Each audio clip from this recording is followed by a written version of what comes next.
Okay, we are going to make a short educational video here on the idea of understanding reducing risk of injury or managing injury recovery. And I'm going to talk about this in terms of stress or workload on the body. And I'm going to frame it in this analogy of a water bucket. So stress, we'll call the water, is any type of stress, physical, psychological, nutritional, sleep hygiene, all those things play into stress. So if you're sleeping poorly, you have a bad diet, you're not exercising regularly, you have a highly stressful job or a tough relationship that you're in, that all adds water to this bucket. The bucket is how much your body, or in this case, let's use the knee as an example, how much stress your knee can take, right? Each stressor can add small or large amounts of water to this bucket. If you add too much water to the bucket and it overflows, that's where things tend to get unhappy. That's where injuries tend to happen, right? So if we are dealing with an injury, we're going to look at this from two perspectives. We'll start off with dealing with an injury. When you're dealing with an injury, oftentimes there's too much water in the bucket and things are overflowing. And early on in the rehab process, we try and find ways to take water out of the bucket. Because what happens when you get injured is temporarily your bucket size, how much water can go in the bucket, actually gets smaller.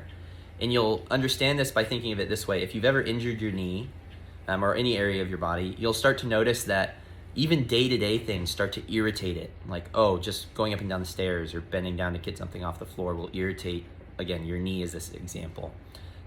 So your water bucket has gotten smaller. So early on when we're managing an injury, we try and optimize all the stress that's being put in the bucket. So making sure that you're sleeping 7 to 8 hours a night, maybe changing your workout routine temporarily so it puts less stress on your knee, making sure that you're moving well and you're not doing something funky when you are exercising so you're not, again, putting extra stress on your knee. Those are all examples of trying to find ways to take water out of the bucket. Because when you keep yourself where your bucket is not overflowing, when you're dealing with an injury, slowly things start to heal. After things start to heal, then we start working on building you a bigger bucket, because again, after an injury, your bucket gets a little bit smaller. So the way that we do that is actually through strengthening and exercise. So what we will look at doing is incorporating an exercise program that focuses on stresses that go into the knee. Again, general examples would be like squats, lunges, things of that sort. And building those up as you can tolerate over time, and as your body adapts week by week, month by month, your bucket starts to get bigger, right? And that's kind of what a general rehab process would look like with regards to this bucket analogy.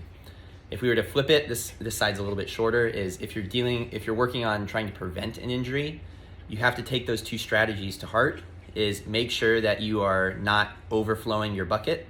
So if you're putting too much stress in and you're noticing that you're getting some aches and pains and you're trying to avoid an injury, you might have to find ways to maybe take some water out of your bucket temporarily, and then strategically building yourself a bigger bucket. And that's going to be incorporating exercises that stress, again, using your knee as an example, your knee enough so that way it starts to build some resilience and tolerance to more and more load or water into your bucket, right? So your bucket gets bigger.